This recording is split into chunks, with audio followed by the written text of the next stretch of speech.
forget about public school for a second and just look at like traditional education. Some private schools look mostly like public schools, but they like have slightly better facilities, or they seem like slightly happier places.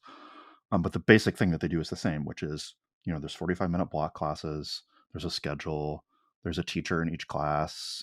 The ratios are somewhere between like 1 in 15 in a really good case and 1 in 40 in a more typical case. I don't like that system, whether it's a public school or a private school. I don't think that it's good for children to spend 13 years of their lives, 8 hours a day, 5 days a week, most of the year, a little bit more than half of the year, until they're 18, which is a crazy old time to stop doing that.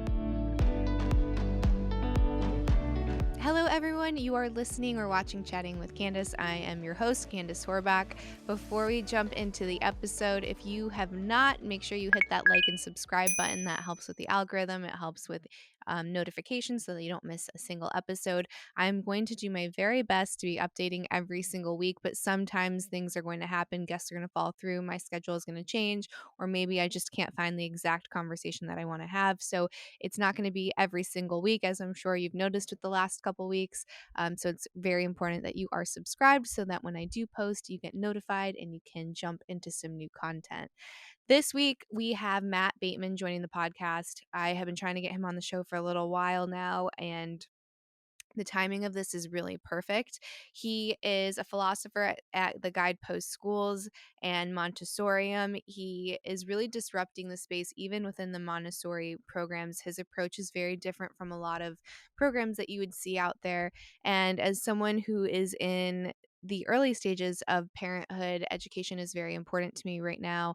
And I'm trying to figure out, what is the best education for children? Is there a universal answer? What is going to make sovereign and confident little people that have a sense of agency and think for themselves and don't cower and conform and fall to the feet of authority, but challenge it and ask curious questions? And this conversation didn't disappoint. I learned a lot. I hope that you do too. Let me know your favorite part of the podcast in the comments below. And without further ado, please help me welcome Matt Bateman.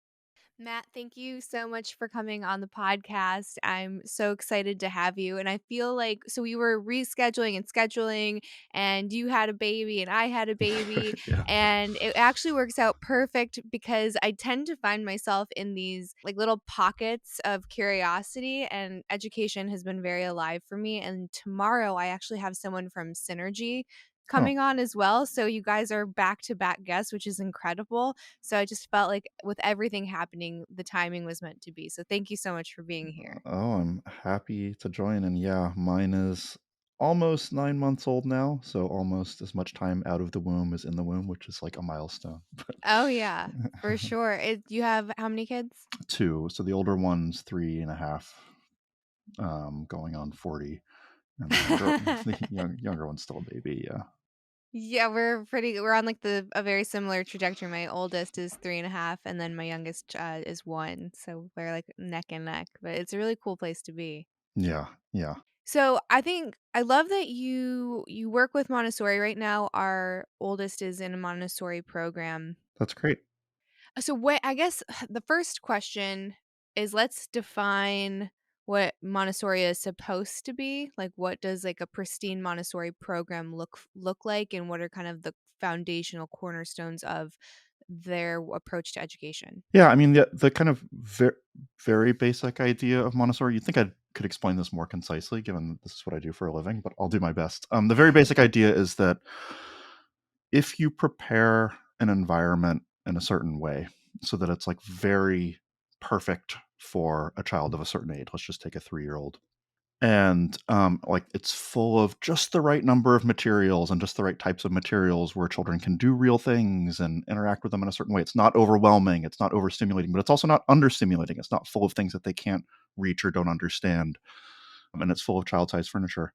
And you have a teacher that really understands the materials in the classroom and kind of how they're supposed to be used and how to really inspire children to use them for real tasks, like really real tasks, like studying literacy or math, which 3-year-olds in Montessori classrooms do, or like making a cup of real tea, like things that you wouldn't think that a 3-year-old could do, but real things, not like having a tea party with a doll, but like making real tea for a guest.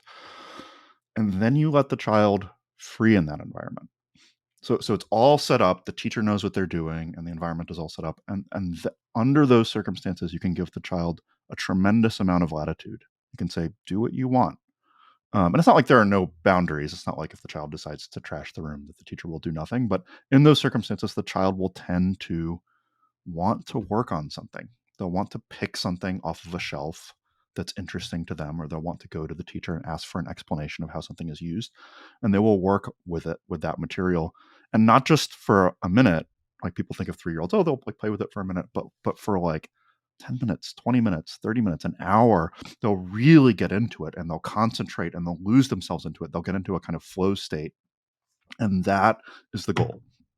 I mean, that kind of getting children into that state of deep concentration is the goal of Montessori, and that's where the magic happens. So that's the basic idea. You set everything up, it's beautiful, it's perfect. You give the child a lot of freedom, and then they do this real meaningful work. So it seems that I was actually surprised to learn that there's no official Montessori like accreditation. Like it's like almost anyone can slap it on like a toy Yep. or a school. So you have to be really diligent as to what you're either like buying or where you're placing your kid because there's not really anyone coming to make sure that like they're licensed to use that name, which to me seems really crazy. Is that the same for other types of like particular schools? Is it the same for like a Waldorf school or like a Socratic school? Do you know anything about the licensing there or is it the same? It's definitely the same for Socratic, for kind of broad things like Socratic. I'm not I should know the answer to this. I'm not sure about Waldorf or Reggio. I seriously doubt they have trademarks, but they might.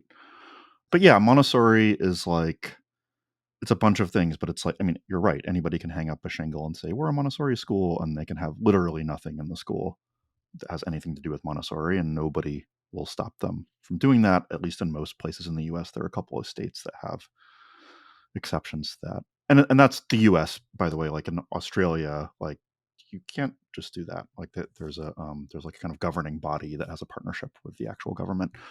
Yeah, it's not trademarked, and there's like in the Montessori world, we call Montessori schools that are like they suck and they're not really Montessori, but they call themselves Montessori. We call them Mono something or Mono sort of. We have pejorative terms for them, but the bottom line as a parent is that you've got to go in and judge. Like, does it look anything like the things that I said it looked like? And there's like a checklist that I sometimes give parents, like what to look for. Like, is there something on the wall that's at the adult's height in a toddler classroom and that's words? It's like an inspirational poster, like a quote from Montessori or something. It's like, who's that for? It's not Mm. for the child, right? So there's kind of things like that where if they're really obsessed about the environment, that you won't see in a good Montessori environment. Is there a reason that you leaned into Montessori and not something like Waldorf or not something like a Stoic program? Like, yeah, I mean, I used to be a philosophy professor. That's my kind Uh-huh. of first career, and I didn't love academia, and I was kind of looking for an out. And I've worked a lot with children, including teaching at preschools. And so one of the things that I was looking at was like, do I want to get into education? And I didn't know anything about Montessori. And one of my friends showed me a Montessori school. He flew me out to California, and I saw my first Montessori classroom, and it was like a love at first sight thing for me. I've seen a lot of different kinds of preschools. I've worked in preschools, like good progressive preschools, and Montessori is just it's different. Like you don't get that. I don't even know how to explain it. Like I mean, for me as a child, I don't know what maybe you have something like this as a child. Like I got really into Legos. Like I would like work with Legos for like 2 hours, or like I'd play at the creek for like 4 hours, and my parents would have to drag me back inside and eat. Like that kind of focus is in a Montessori classroom, except Mm. it's not with Legos. It's with like sandpaper letters or golden beads that teach you math, or like making yourself a snack and cutting the banana yourself or peeling the orange yourself. It's that kind of focus on real things. And I don't think you get that in other approaches. Whatever other virtues they might have. I think Reggio is really good at creativity and family connections. Different approaches have different strengths, but for me, it was like the deep focus was the special thing, and I do think that that's really important and very often missing, very very often missing. So you have, and I mean, I've experienced this when I go to like pick up my son, or if I come early and I get to kind of peek in at what he's doing, or the teacher will tell you what he like his. I love that they call it their work. I don't know why. Yeah. I find it's really cute, but like what his work was that day, and it might be that he worked on like a real key and lock, and like sorting those out and figuring out what goes with what for 20, 30 an hour. And I'm like, it's really hard to see that focus in the house because the house is not set up like a Montessori classroom, right? And it could definitely be better, but it's nowhere near the setup that he has at his program. So, is that kind of undoing a lot of what people are paying for when they send their child to a Montessori program and they come back to the house and it's very different? Is that like, is that No. a problem, or is that adjusting them to the real world and different circumstances? And I mean, it's neither. I don't know. So it's a lot of like, you can set up your house like very, very Montessori way. If you ever go on Montessori TikTok, you will immediately feel terrible as a normal parent because you're like, "What the hell? Like, how is this 2-year-old using a Keurig and making her parents coffee every morning?" It's ridiculous things. And I think a lot of them are like actually fake and kind of weirdly edited. But Mhm. you can do a lot to set up your home, but and we do a lot at home, but we don't do nearly as much as they do in a Montessori school. So we like have a shelf for our daughter where there's like, I mean, multiple shelves, but like in the kitchen, there's a special shelf where she has her own plates and bowls and cups, and she has a paper towel roll that she can use to clean up messes. And she uses it. I mean, it's helpful to have it. She uses it a lot of the time. Is it the same kind of maniacal level of empowerment and independence that you get in a Montessori classroom? No. And she doesn't exhibit the same behaviors at home, though there's some overlap. I like paying somebody to do it for me. I mean, I mean, the kind of idea of Montessori school is that you get this a few hours a day of this very intense work, as the teacher described it. And I like that that term resonates with you. Does the child's entire life have to be like that? No. Like, they can run around, they can play, they can be silly, they can watch TV.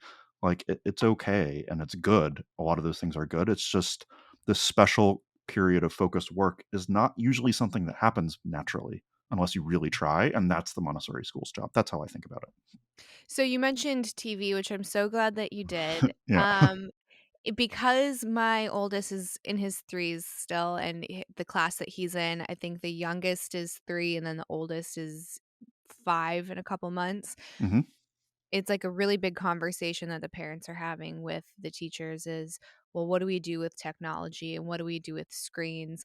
And it is the mass belief that it is just wrong, period. Tech is bad, period.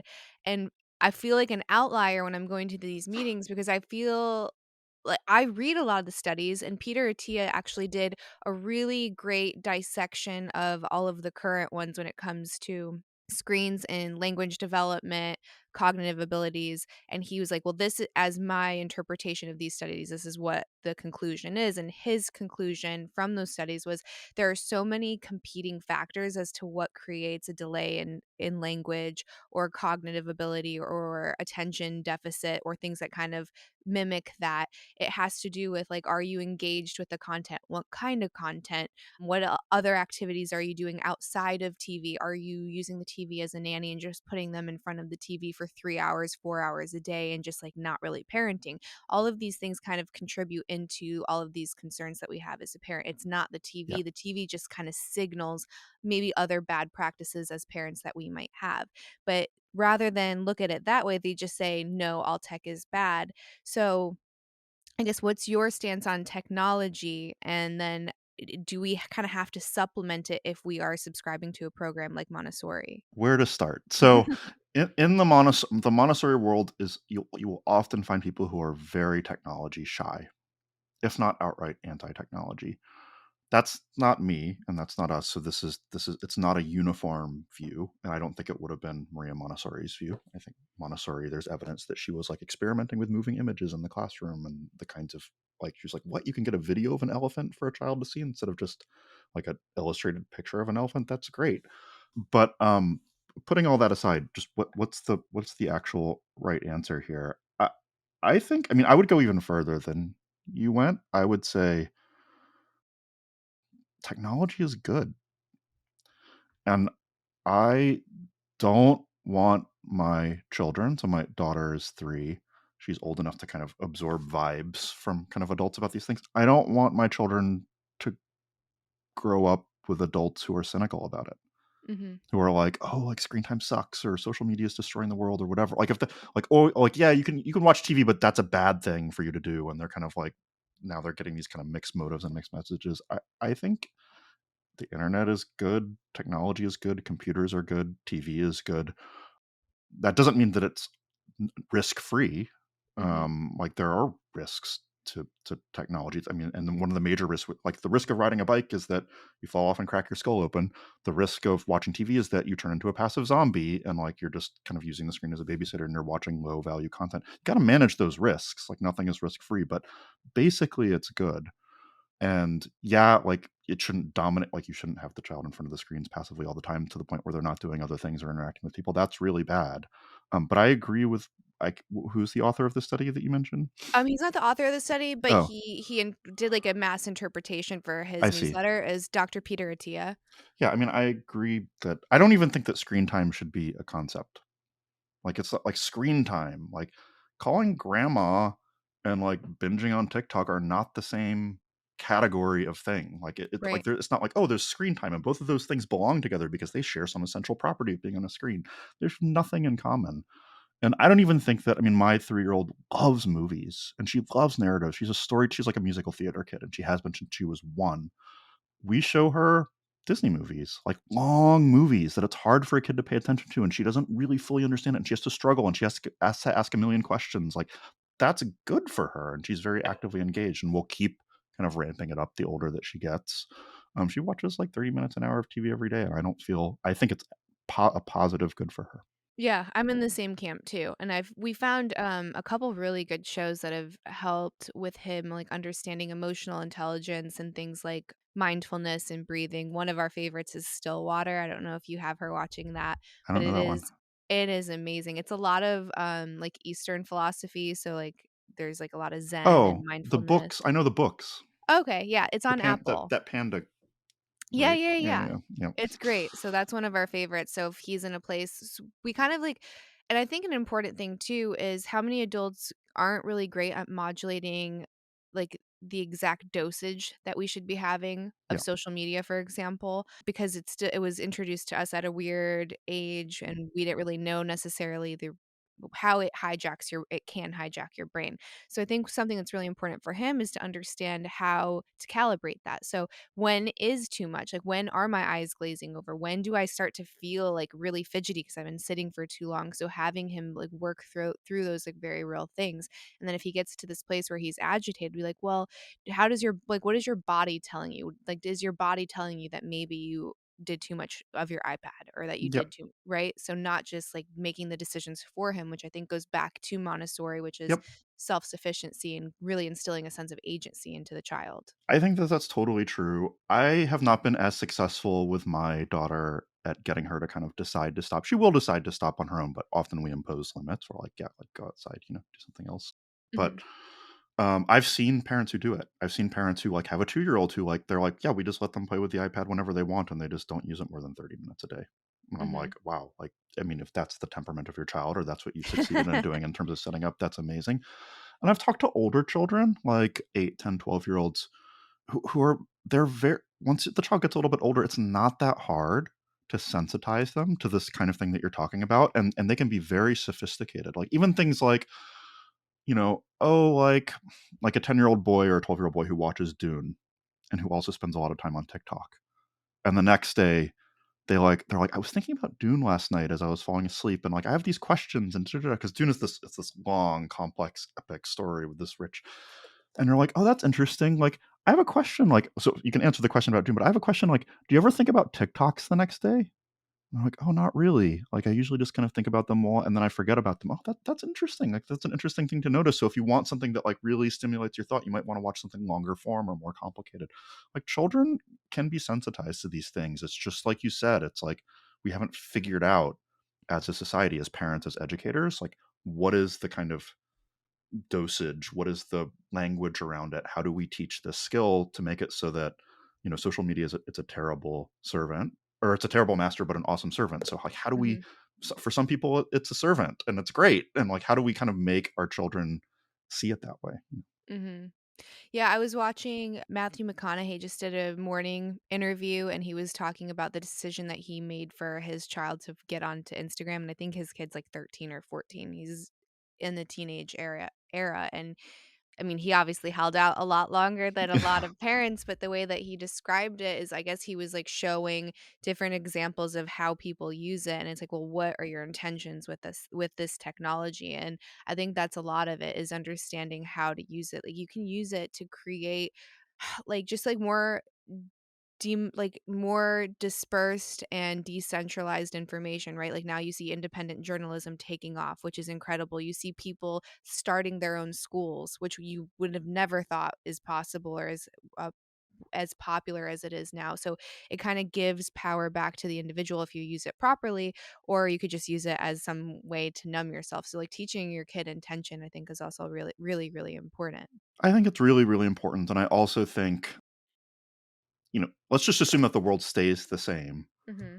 Like, it's really important to teach this kind of high agency approach to technology. Like, some people are going to be like me, like I'm like on Twitter all the time. I don't think that I'm addicted. I wouldn't describe myself as addicted to Twitter. I think it's a tremendous value for me. But some people might just decide to not use social media that much. Like they like use it a little bit or use it not at all. That's also fine. Like how does it fit into your life? But putting all that aside, I think that social media just has to get better. Like it's actually like, I mean, the first time that like a 14-year-old goes viral or whatever, and they get their phone blows up or their computer blows up and they're getting 6 likes a second, and like it is very hard to kind of contextualize that and process that and kind of, like is, and I generally think that social media, like it's kind of tuned for virality and it's tuned for kind of passivity and repeated things, and it doesn't have to be like the products could be better.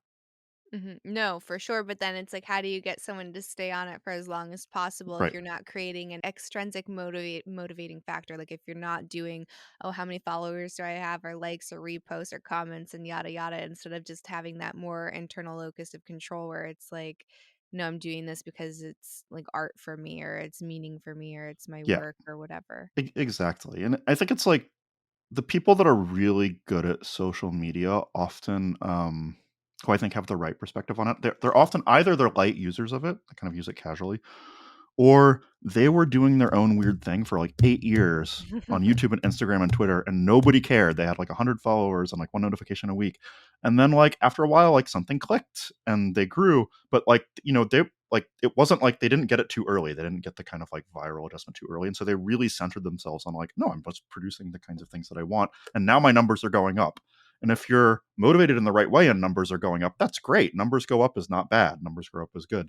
But if kind of like the first thing that happens to you is like, oh, I can get a lot of attention for being a weirdo or like, you know, acting a little bit slutty or like whatever it is, like that it can like affect your behavior. And I think parents and educators have to be aware of that. Like that, I think the concerns are very real. I just the apocalyptic like social media is bad. It's like heroin. It's like that is not real. And it's tough as a parent. I sympathize with anybody.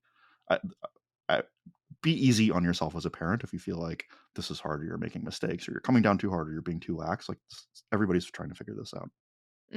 Yeah, and I would say, like, probably just the universal answer is to just be aware. Be Yeah. aware and be present with your child, so if something does happen that you can see a shift with, like, their emotions, their behaviors, whatever, and you can be like, "Hey, what's going on?"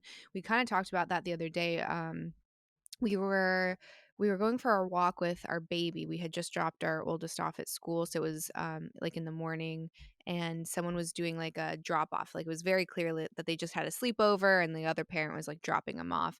And my husband was like, "Oh, that's so cute! Like, oh, I can't wait till they have sleepovers." And I looked at him and I was like, "They're not having sleepovers." And he goes, "So I have a cop dad, and I've seen a different side of the world than he's seen." And I was like, "They're not having sleepovers." And he's like, "Well, what do you mean?" And I was like, That's a risk I'm not willing to take." And he's like, "Well, you just have to really know the parent." And Yeah. I was like, "Eric, not over 90% of the time, it is someone that you really know, or even worse, a family member." So like just there's not sleepovers happening. So we had this conversation and he's like, "Well, I think that if you're present, then you'll see, like, if something happens, then you'll know because they'll be acting different, or they'll, maybe go inward." Or I was like, "Yeah, but then it's too late. Then something happens." So, like, yes, it's important to stay energetically attuned to your kid, but, like, it's also assessing certain risks. And for me, that risk is just not worth it. Like, there's just no the benefit doesn't outweigh that risk for me. Yeah, I mean, just on the specific topic, I mean, it's interesting. So, just speaking about different risk profiles, my 3.5-year-old just had her first weekend away from us with our like best friends in the world, like our family friends that we've known for 20 years and that have kids the same age as ours. And she's really comfortable with them. But we went to the beach. We went to Corpus Christi, 4 hours away. And then Gina and I drove back. My wife and I drove back, and we left Alice there for 2 days. And like, it was like, and she like had the time of her life, and she got sick and she threw up. And like, I don't even know all the things that happened, but like, it was like very traumatic for Gina and I, who were like thinking about her 24/7, and she comes back and she's like totally fine. Right. So, yeah, I mean, just on the specific topic of, I mean, I assume you're worried about like sexual assault of Yeah, children. And predators, yeah. yeah, I mean, there's a real so monsters exist. Mhm. Like there are monsters in the world, and like as rare as they are, I mean, we have 120 schools. Like, we can't pretend away. Just like statistically, like when you've got 10,000 families and thousands of teachers and 120 schools, like we have to have policies like, like teachers aren't with children alone, or there are cameras in the classroom. Like, we can't, like, I don't think that we've ever had an incident, and hopefully we never will, but like, you can't ignore the fact that as rare and as awful as it is, like, this is a real thing. I think it's hard to know how to manage that as a parent. It's like very most of the answers that people give you in terms of like, oh, like we're just not worried about that, or like, I mean, your answer also strikes me as like, you're gonna like your child's gonna get to the point where like, you're gonna have to go to war with them to prevent a sleepover, and maybe that's worth it to you, and maybe it's not. Mhm. It's very hard to navigate. Mhm. And No, yeah, again, I yeah, I don't expect it to be easy, and yeah. I'm assuming that, like, my stance is probably gonna be rare. I think most parents are probably gonna think that I'm being, like, it's, like, not even an abundance of caution, it's probably exceeding that in some people's minds. But again, I had a cop dad. I know people that it just has gone the wrong way. So sure, statistically, it doesn't maybe happen as often as, like, the news and social media try to make it out, but, like, just from an anecdotal level, like, I've seen, unfortunately, the monsters. And yeah, it just like, for me, it's just you guys can hang out, and then what are you gonna be doing anyways? It's probably gonna be sleeping, right? Hopefully, it's just sleeping.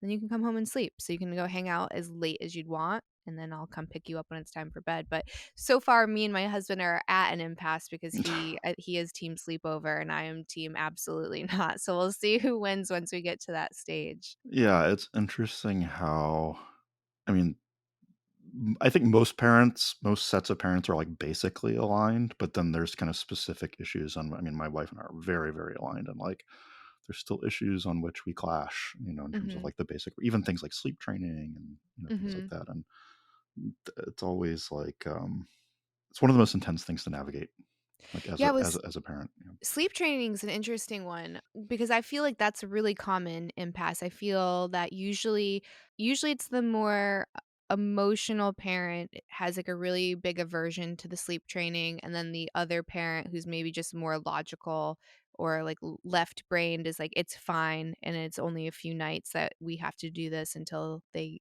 figure it out.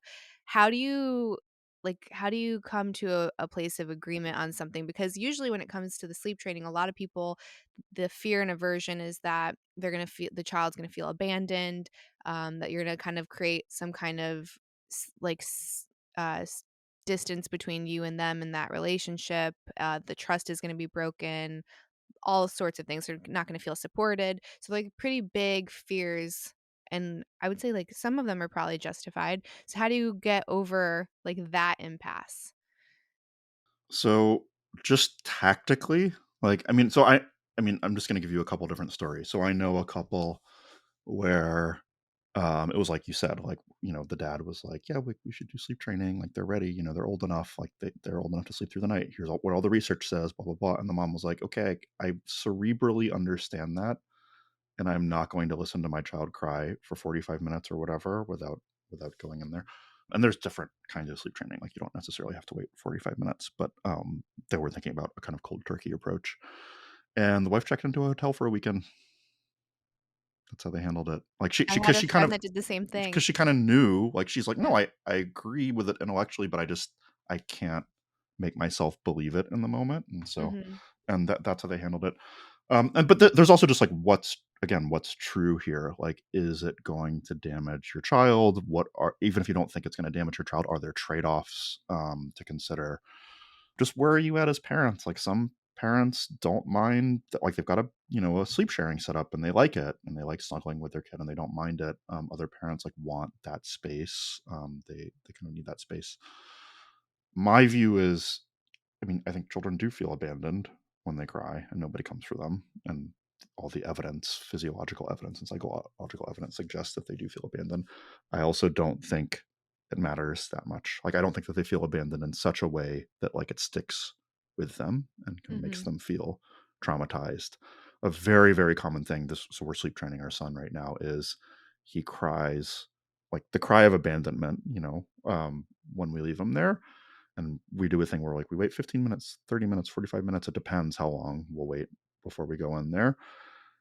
And the next morning he's fine. And I mean, it sounds like a small thing. Like you might think like, yeah, like he seems fine, but like there's some trauma buried deep in the brain. I think if your child looks up at you with like a kind of wild grin, so happy to see you in the morning, not relief, not like, oh my God, thank God, like you're finally here. That usually results in more panic crying. But he's just like he's fine. Like he's happy to see you, and that I think that that's the kind of thing you want to monitor as a parent and center on. Like does it affect things the next day? Is it Mhm. building up a pattern of behavior or a pattern of kind of panic or clinginess or something like that? I would worry about that more than the crying in the moment. Yeah, I agree too. It's just assessing the attachment style. So, are they displaying healthy attachment afterwards, or are they kind of showing avoidant attachment or Yeah, something like that? Yeah, it's really interesting with that. I feel like we are evolved and adapted to deal and process and transmute trauma, right? Like some traumas stick, absolutely, and they probably take a lot of conscious effort to transcend and to like really heal from. But I would say, vastly speaking, we are quite literally created to be able to like to get over it. Otherwise, we wouldn't be where we're at. So I think if we're to like say something like sleep training in my mind, if you do it while like, if you do it the right way with your kid to where you're assessing them, making sure that you're not going beyond what their level is, like their challenge level is, then I don't think that that's gonna be the reason that you have, like, a broken adult later on. I think it takes probably a lot more than that. yeah, I don't think so. But there are people who vehemently disagree with both of us, and Yeah.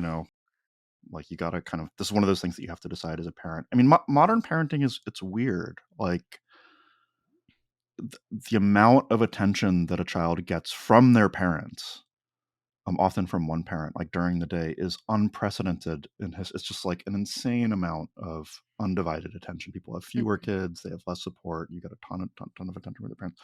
But then also, like conversely, like the amount of kind of space and privacy that parents kind of expect to need in order to be able to work and do things is also unusual and unprecedented. And so I mean, children are getting tons of help and support and nutrition and all sorts of things that they never would have gotten in history. But also, like, people are like, yeah, like you can go to your room and cry until you sleep. Like, that's new. Like, that, like, Cave Alice, my daughter's name is Alice. Cave Alice would have had a zillion people to sleep on and would have cuddled up with whoever was there. And we're all kind of figuring out what it means for human nature that we live in the kind of world that we do. Mhm. Yeah, that's a really good point too. Our toddler is going through like a bit of a battle when it comes to sleep. So every night is a negotiation, and I don't ever want to shut it down because like I want him to take this into the real world. Like I want, if he wants something and someone says no, that he's like, "Well, how else can I get this thing? Like maybe I can offer you something else." So we try to create like a healthy, like respectable dynamic where he's allowed to negotiate.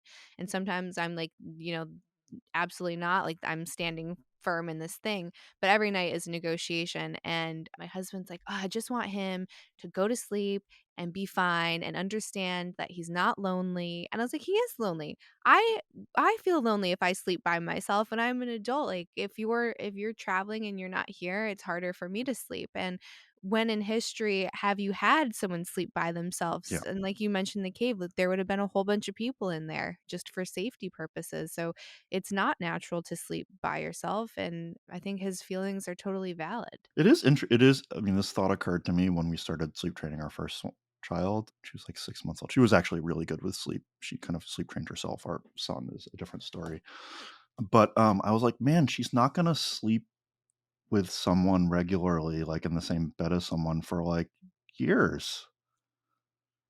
Like I wouldn't like, I mean, I'm a married adult. I sleep with someone, almost every night. Like it's like it just kind of occurred to me. It's like, wow, like she's gonna sleep on her own for like the next 20 years or whatever. Like that's crazy. Mhm. But it is something that most of us do as children.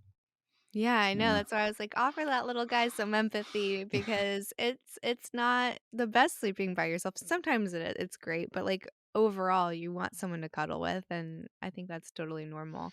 And different children are totally different. Like my Y daughter, who is super, super extroverted, she like, I mean, the rule for her is like she just has to stay in her room. She doesn't Mhm. have to go to sleep, and she like gets up and she gets books and she reads them and she enacts little plays and she might be up for like 2 hours after we close the door. Like she does crazy things. Like we'll find her the next morning with like a whole dollhouse setup or like she's been building with blocks. But eventually she chooses to go to sleep and we're fine with that. But other children are. I mean, they would struggle, I think, to kind of play by themselves like that. So again, you just got to know your child. Yeah, mine would not. That's not him at all. When we first transitioned him to, like, a regular bed, he would just sit on the edge, and he was scared to even get out. He's like, "I don't know what's happening here." Oh, Yeah, he's very sweet. he sounds very sweet. Um, so when it comes to age, and there's like this really famous longitudinal study that I just became aware of. It's based out of Canada, and this psychologist Adam Lane Smith was talking about it recently on a podcast where there's pretty heavily correlated relationship between kids that go into daycare young and then not so favorable outcomes later on when it comes to increase in anxiety, depression, high divorce rates, like low self-esteem, low performance in a job, or like maybe no career that they're really passionate about, like just like heavily correlated with not favorable outcomes in adulthood.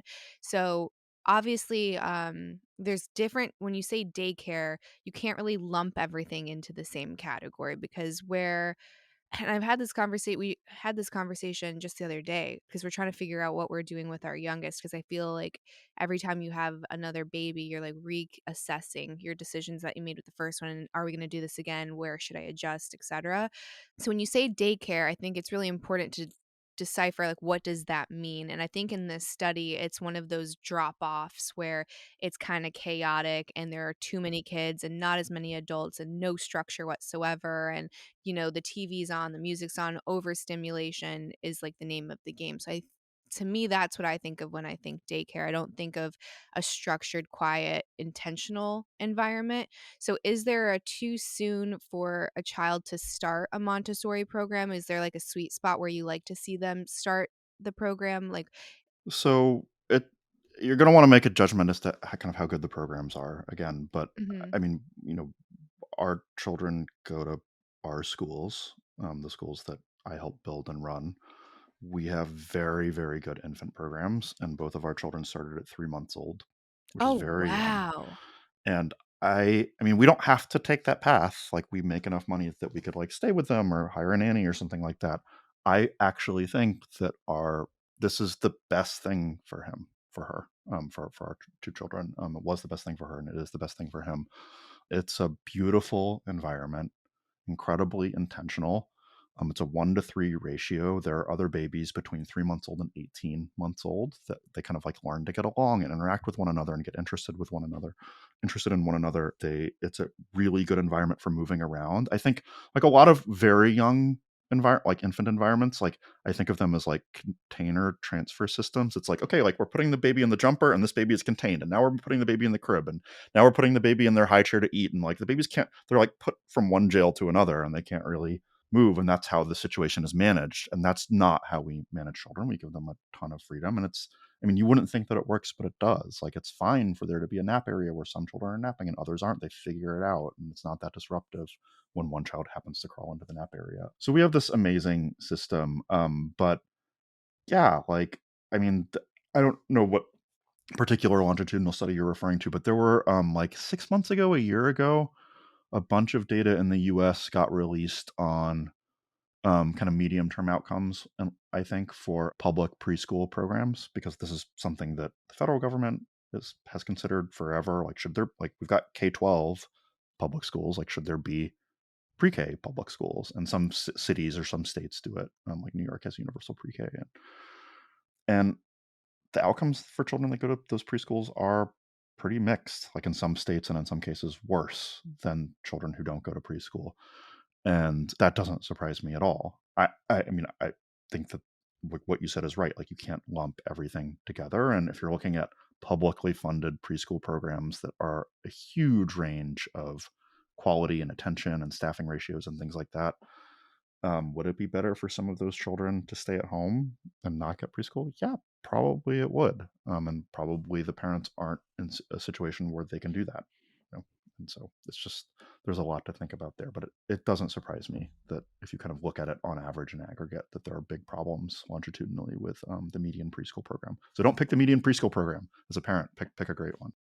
So when it comes to older children and high Yeah. school children and public school, I guess let's start with the public school. Where do you see, like, is the biggest shortcoming? Like, where do you see it failing children the most? And then why has it not been updated ever? Like, are we still doing the same thing basically from the origin?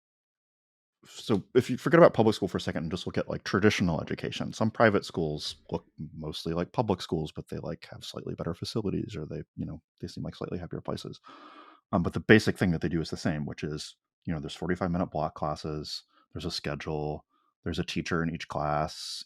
The ratios are somewhere between like 1 in 15 in a really good case and 1 in 40 in a more typical case. I don't like that system, whether it's a public school or a private school. I don't think that it's good for children to spend 13 years of their lives, 8 hours a day, 5 days a week, most of the year, a little bit more than half of the year, until they're 18, which is a crazy old time to stop doing that, right? I mean, Mhm. like teenagers should be like doing stuff and going out, and it's like, no, they're spending like 8 hours a day in a fairly constrained environment. I mean, the problem with it is, I mean, all the critiques of the traditional education I think are true. Like, it teaches you compliance, it teaches you how to be good at the game, at the system. It disconnects you from reality.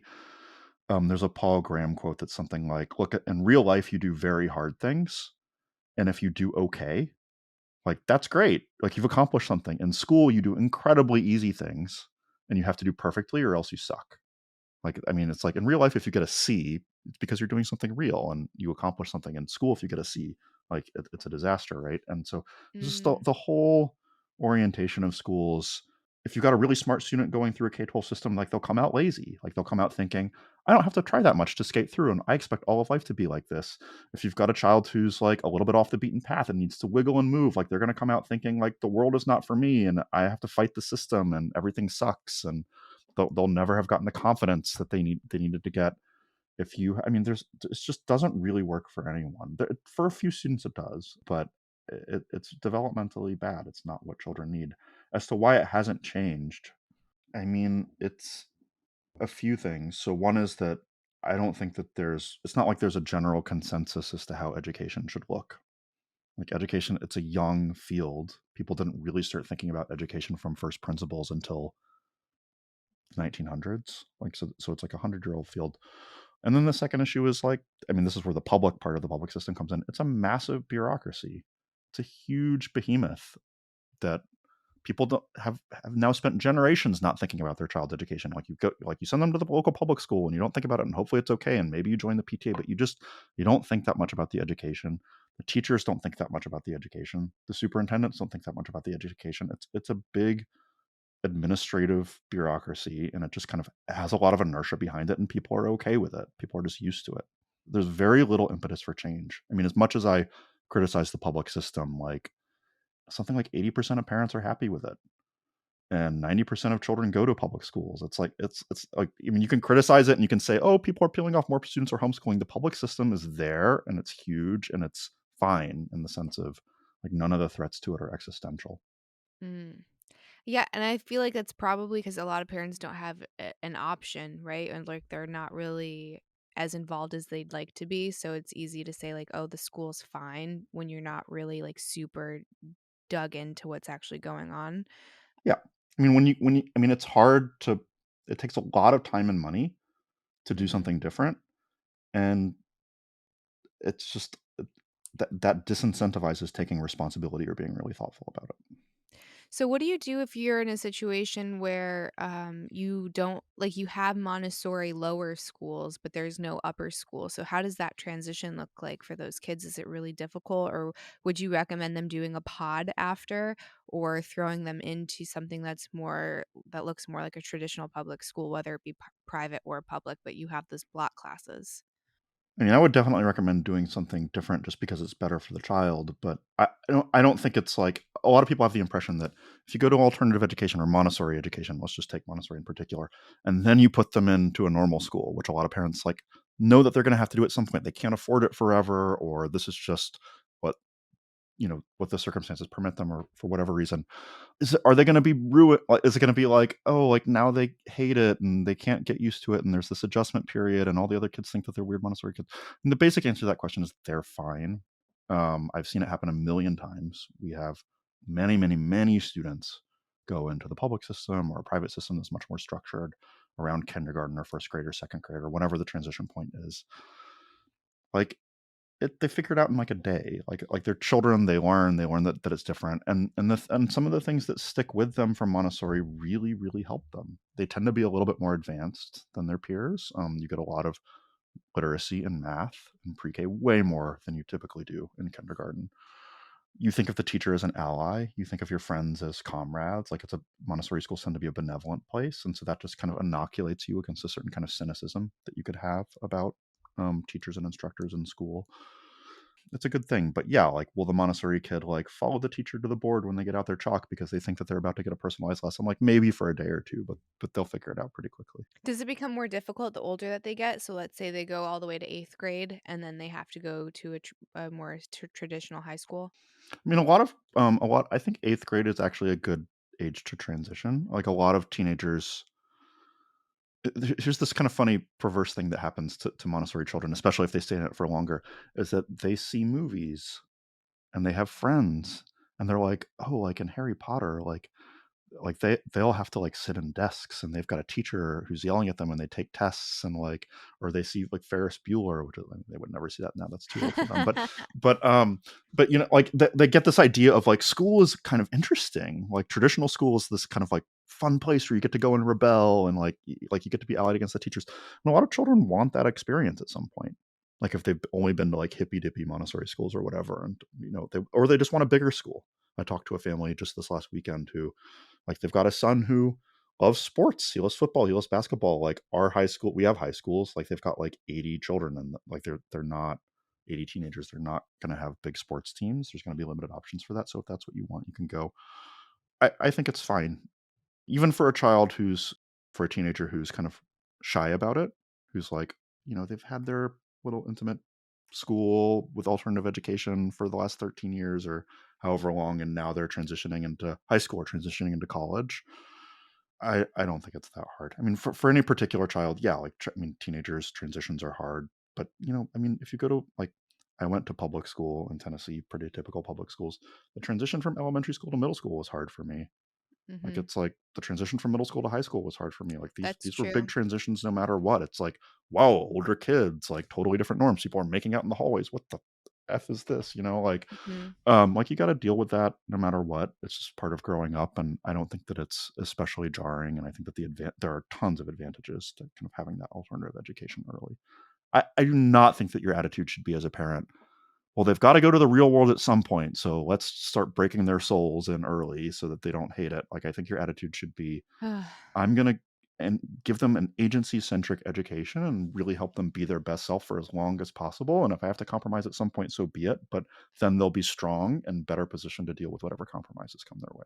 Yeah, I tend to take that, that perspective as well, and it's like, how do you create something that's, like, the best or most pristine version for them to, like, kind of protect all of that for as long as possible? Because unfortunately, like, they will be in the real world, but if I can control it for as long as I can and, like, try to instill that sense of agency, I think that's really important. I love that, at the Montessori school that my son goes to, like, there's no, like, Mr. or Mrs. They call all the teachers by their first name, and to me, I've seen some people, because 'cause I'm in the South, so some people think that's, like, really disrespectful because they're not saying ma'am or sir or addressing them by, like, a title, and I want my sons to know that just because someone is older than you or in a perceived position of authority or power does not mean that you don't have the right to stand up for yourself, does not make you lesser than, does not mean that you can't challenge said authority. So I think it, like, it instills, like, we're all people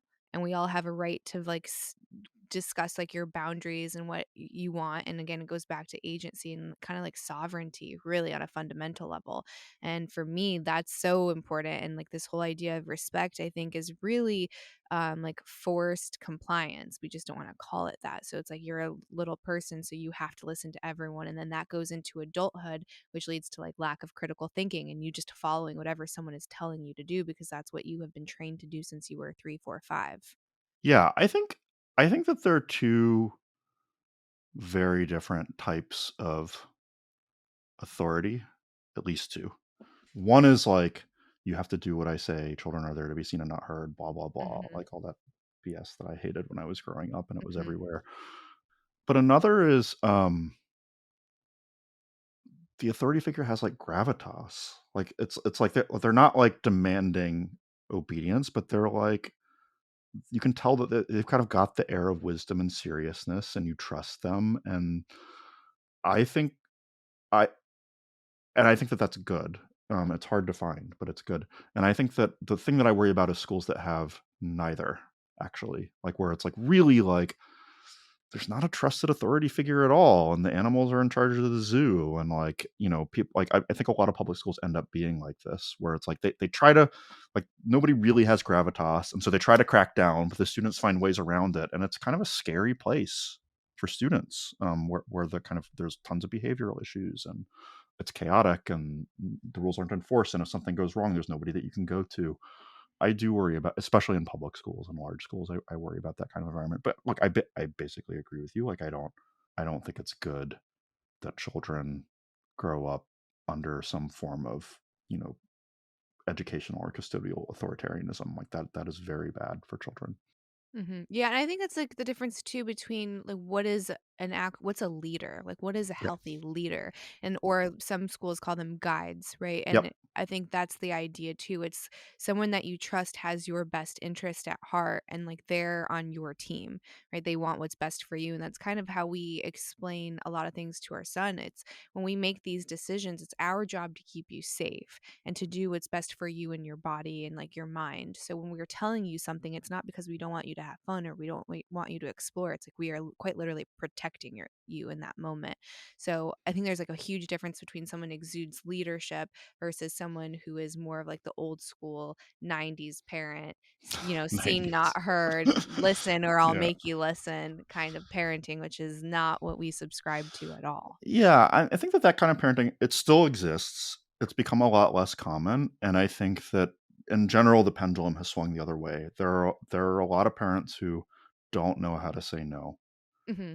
And like if you go to Target or whatever, like you see, like I mean you see, Guilty. yeah, I mean I mean my first job as a teenager, not my first job, but the first job where I got like a paycheck and like a W-2 was at Toys R Us. Toys R Us has gone out of business for your younger listeners. It used to be like a dedicated big box toy store, and you would see a lot of really horrific, overly permissive parenting there, where like the children would scream at the parent and the parent would just kind of roll their eyes and capitulate. And then I mean just in my parenting, like one time I took my 3-year-old to Target and she was like, I was like, you can have one toy. She took like 20 minutes to pick a toy, and finally I was like, if you don't pick a toy we're going to leave. and she still didn't pick a toy. She was like really pushing the limits, and I was like, okay, like we're gonna go, like I've got to be somewhere. And she threw a huge screaming fit in the middle of Target, like huge total meltdown tantrum. And the parents around me, like the withering stares of like, I mean, what they're muttering under their breath or saying to me was just like, can you just give her the toy? Yeah. And it's like, no, like I'm not going to do that. But that is that kind of limit setting. It's almost like a lost art now, or it's a dying art. Yeah, because you're trying to appease everyone around you instead of doing what's best for your child, which to me is bananas. It's like, I don't care if you don't like the scream of my child. Like, you don't know the whole context of the situation, and I'm parenting the best that I possibly can in this moment. It's And then you have, hard. It's it's, hard when it's your so child is hard. screaming to not capitulate in public, to not capitulate. Even not in public, it's hard to not capitulate. It takes a certain, Or just reps. I yeah. like we travel a lot, and we've always traveled with our babies, and there's a personality type and then also an adjustment period. So our oldest was a horrible traveler. Like, he was one of those babies that you were like, "How is it possible that he is crying for the whole 4-hour flight?" And he's done that before. And, I was really fortunate that I had an incredible flight attendant, and she was, like, very understanding and, like, let me come into the front to, like, where it was noisy to try to get him to go to sleep when rocking him. But all of the people around me were just horrified. It's like, "Well, what would," and he was a baby at the time. "So what would you like me to do?" And they're like, I and the one lady had the audacity to say, "I'm not above dosing my children." And I'm like, "Well, With what, like Benadryl or yeah." something? And I'm like, "He's 5 months old. He can die. They literally cannot have that medication yet. Like, mind your business. Sit down." And the fact that you can't control your emotional state and you're a grown adult and you expect my 5-month-old to is insanity, right? So how about you work on yourself? It's so interesting. I mean, you see this kind of thing happen on Twitter is a good place for this, where like somebody will like express something like, there'll be a tweet that's like, all I'm saying is like, if I had a baby, like I just wouldn't take them out in public if they were going to cry. And then there's like, 4,000 quote tweets. It's like, you hate children, and like a bunch of people defending them. And it's like this huge flame war. And you get into kind of pro and anti-natalism, radicalism. But it is, I think the kind of underlying truth, or the kind of interesting thing to grapple with, is that there just aren't that many public spaces in modern life that like accommodate children well. Like Mm-mm. even if children are tolerated, it's like not that, like they're kind of an afterthought, or like people put up with them, or it's unpleasant for the child and it's unpleasant for everybody around them. It's hard, man, being a parent. Like we live in the suburbs now, but we lived in New York, with our oldest, from when she was born until when she was 2.5 or so. And it's like, I mean, there's a lot of things you can do. It's great to have a toddler in the city. There's a lot of good things about it, but there's a lot of things where it's like basically ruled out that you can kind of go someplace with her, and I don't like that. Like if I were kind of designing society from first principle, I don't know exactly what all the answers are, but I just think like if you go to a place like, I don't know, what's a good place somewhere in Europe? Okay, Venice. This is an extreme example. Venice. Venice is a place where there are no cars. It's this idyllic Disneyland, like historical preserve island of Italy where everything is old and all sorts of alleys and canals, and there are no cars. Like people just gather in squares with their children. Children of all ages just run around and crawl around and kick soccer balls. The adults sit around and drink spritzes and Aperol and whatever. And there's just nothing like that in the US, where there's this kind of like integrated public commons and children are kind of welcome. Even in the suburbs, it's like rare to see like teenagers roaming around and out and about. And it's just, I mean, even rarer than when I was a kid. So I don't know exactly what's happened there, but it's not good how tucked away children are. It does seem that it's an intentional design that we have made society very, very almost hostile to young families. Like you said, there it's very much an afterthought, and it's something that you don't think about maybe primarily until you're in the thick of it with small children. But even something as simple as going to the bathroom, and you go to the bathroom, and there's not a single toilet that a kid can reach until they're honestly probably like 8, 9. Like, right, like they're going to be too small, and it's going to be hard for them to aim or It's to get up there. like a sink with a stool where they can like stand at the sink. Like how hard is it to like hold a 3-year-old up at the sink while they're like rubbing their Right. hands under the water? It's just like I mean, and like 1 in 100 bathrooms will have this like little folding stool for them to stand on, and you're like, oh my god, this is so awesome, but it's But, like, think of rare.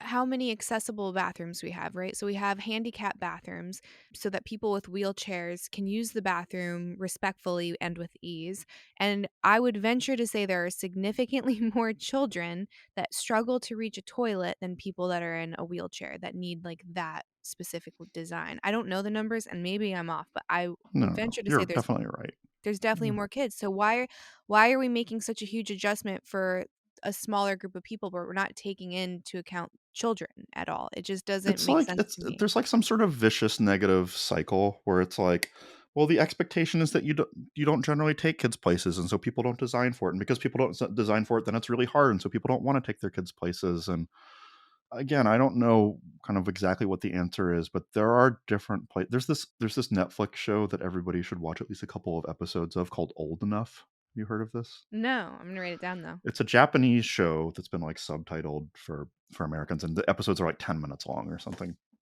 It's basically like toddlers in suburban and rural Japan, where there is a culture of like, yeah, like the 2-year-old's just gonna walk half a mile to the store and buy oranges for mom and then walk back. Mhm. And all the cars know to stop, and the Mhm. toddler like sometimes forgets things and sometimes gets lost. And but like, I mean, the children have an insane level of independence, but the thing that enables that independence is this like massive culture wide, totally different perspective on accommodating children and helping children and on being understanding of children and being on the lookout for children, that just we're so far away from that. It's hard to know how to even achieve that, you know, in American life. It is interesting too if you go your whole like first however many years, let's even say just like your first whole 6 years of feeling like an inconvenience, feeling like an afterthought, feeling like you're not welcome, and you have to, at least on some level, think that it's possible that a part of that is gonna stick with you into adulthood, and then you wonder why, like, we have so much anxiety, or we don't feel like we belong, or we feel like, what am you know what I mean? Like, we feel like this huge disconnect. It almost seems I don't know, I would say there's a correlation there. I would say, like, look at places like Japan, and is that the same, where you have maybe a society that's a lot more understanding and open and adopting to these kids versus one that's like, "You're ruining my breakfast, get out of here." Yeah, I mean, I think it definitely matters, and it's not the only thing that matters, and it's so multifactorial that it's hard to like point to like, because this Yeah, culture does it right. Like every single adult is 10% happier. It's never yeah. that clean, but it is. I mean, when Montessori in the early 1900s started making her very intentional preschool programs, she had to commission people to design child-sized furniture. It didn't exist. Oh, It's wow. it's less than 100. It's about 100 years old, that child-sized furniture, and now it's everywhere. Now, like Fisher Yeah. Price has it, and every house has it. But like if you kind of multiply that out, okay, there's child-sized furniture everywhere. But like, is the world welcoming to children? Not really. I mean, it's not terrible. I don't want to overstate it, but it's like pretty well not that welcoming to children. It's not designed for children. The kind of things that you see in a Montessori classroom are very much the exception, and not the rule. Like you don't see that kind of thing in public spaces almost ever, at least in the U.S. And does that have an impact on children? Yeah, it has an impact on children. That's why Montessori designed the furniture, to make them feel welcome, to make them feel like this is a place for them where they can feel proud of it and they can take ownership of it and they're welcome and they belong. Like children definitely don't feel that way in a lot of spaces. Mhm. So I had no idea. That's so neat with the furniture. I had no idea. yeah, it's crazy how, I mean, this is a point that I make a lot, but just how everybody kind of thinks of like, oh, education has always been this way. Like most things in education are pretty young. They're pretty new, especially for early childhood. The idea that a child could learn how to read at 3 or 4 years old is incredible. I mean, nobody thought that for thousands of years, for hundreds of years, really, since like the 6th century BCE. You start teaching children how to read when they're 7. Mhm. So it's a very new idea that you could teach them how to read when they're 2, 3, 4 years old. Yeah, so I guess what's the difference there? Because I think isn't it like the Swiss model? They don't really start school till they're 7, and then what this thing I was watching was saying that this whole Western idea of having kids read early is putting a lot of stress onto them and pressure, and it's, like, trying to get them to, like, perform and compete, whereas the more Nordic models are more lackadaisical, and they don't really focus on any of that until 7. Yeah, I mean that's true. And there's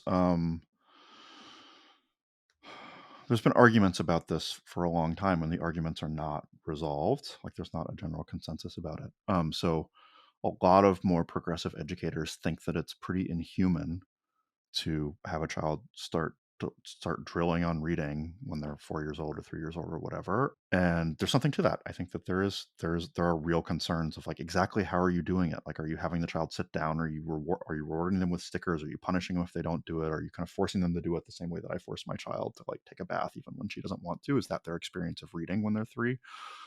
If you're going to teach reading that way, I think you should wait a little bit longer. On the other hand, I mean, and this is Montessori's innovation, she basically made reading into like a 17-part game that children love and that they start practicing when they're 2 before they even understand that they're practicing it. I mean, Montessori, like the 2-year-olds like learn to wash tables. And what are they doing when they're washing the table? There's a very specific motion that they use that helps them hold up their hand when they're writing a pencil, or all the puzzles have little knobs on them that require the same motion to use it. So they're building up the muscles. And then they're playing sound games. It's like rhyming games. What starts with a s? There's what starts with a g.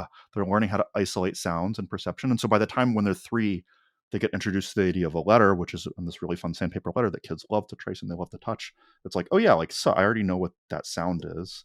And they already know how to kind of move their fingers precisely. And now they're tracing letters. It's like by the time they're 4, they're just writing, and it's like they haven't even had to drill at all, even though Hmm. they've had lots and lots of practice. So if you break it, I mean, this is the genius of Montessori, is to break things down like that. If you do it like that, it is way better to learn early. Way, way better. It's easier. It's more fun.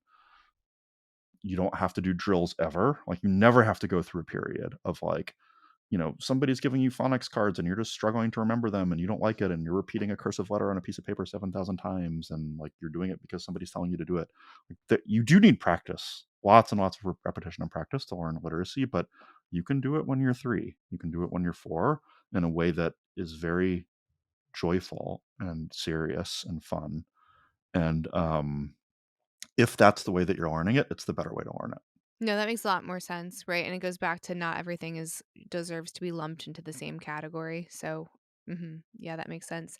Before we wrap up, is there like one piece of advice that you would give to parents that are trying to figure out what to do with education for their child, or they kind of feel like they're at an impasse?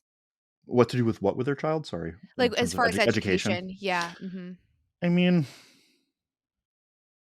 so in terms of schooling and education, the thing that I would say is you should evaluate specific teachers and classrooms, like the ones that are available to you in your vicinity. Like, I mean, it's easy for me to sit here and say Montessori is the best, and I do think that Montessori is the best, and I do think that it matters. I've dedicated my life to it. And the traditional system is awful, and I do think that the traditional system is awful. But when it comes down to it, if you've got like a 6-year-old or a 9-year-old and you've just moved or whatever, and you're looking at your options, it's not the school or the philosophy that they're gonna be with. It's all of that channeled through a specific teacher and a specific classroom environment. And if you can find one great teacher that you think that your child will connect with, that will really get your child, that has gravitas, that will really excite them and challenge them and do all the things that you want them to do in education, like nothing else matters in the system, really. I mean, other things do matter, but that is the most important thing to find, and that's the hardest thing to find. So I mean, I would even say this is true of Montessori classrooms. Like, what classroom is your child going to be in? Go and look at it and observe Hmm. and picture your child there. And how will they do? Like, what will they love it? What kind of child do you have? Do you have a child that needs something a little bit more warm and fuzzy, or do you have a child that needs something a little bit more structured? Like, really evaluate the specifics. In terms of parenting, the one piece of parenting advice that I always give, so maybe this can be the last thing that I say, is and this is a kind of core Montessori principle. If your child is focused on something, not like zoned out in front of the TV or video games, but like they're doing something actively, like with their hands, they're engaged. Um, don't interrupt it. Just let them be. Don't go in and, I mean, it's so tempting as a parent to like comment or to get excited or to go and play with your child or whatever. Like I mean, when I'm training babysitters, I say like, when my child is like really into something, what do you do? And the babysitter naturally says like, oh, I would play with her, I would engage with her, I would talk to her, I would encourage her. I would be like, no, you get out your phone and you doom scroll like, don't mess with my child when they're concentrating, just leave her be. And like, it's very counterintuitive, but that is how concentration builds, and that is that kind of like independent engagement, that capacity for persistence, for sticking with it, for ignoring distractions, for like really being into something. Like, that is what most people don't have, and it starts in early childhood, and you don't want to mess with it. Oh my gosh, that's amazing. I'm gonna take that. I didn't know that because that would be my reflex as well. So thank you for sharing that. Yeah, of course. Awesome. Before we take off, can you tell the listeners where they can follow you and how they can support you, any projects, all of that good stuff? Sure. I may have mentioned earlier that I am on Twitter a lot. That's the best way to follow me. I'm at Bateman, Bateman, on Twitter. My organization, there's a lot of, it's like one of these umbrella organizations with a lot of sub organizations. We've got a training center, we've got a high school. The main thing to follow is Guidepost Montessori. So if you want to look up our schools, it's Guidepost Montessori, and the website is guidepostmontessori.com. And from there, you can get to our homeschooling resources or our school locations or the many, many, many things that we do. So yeah, those are the two main things. Awesome. And I will link all of that below for everyone. Thank you so much, Matt. This was amazing. It was a pleasure having you on. No, thank you so much, Candice. It was a pleasure being here. And that's it for this week's episode of Chatting with Candice. If you enjoyed the content, please leave a 5-star review, share it with a friend, share it on your social media. Word of mouth is the best way for a podcast to grow. And let me know what your favorite part was, anything that you agreed with, disagreed with, something that you learned. Put it in the comments below, and I'll see you next week. Bye, everybody.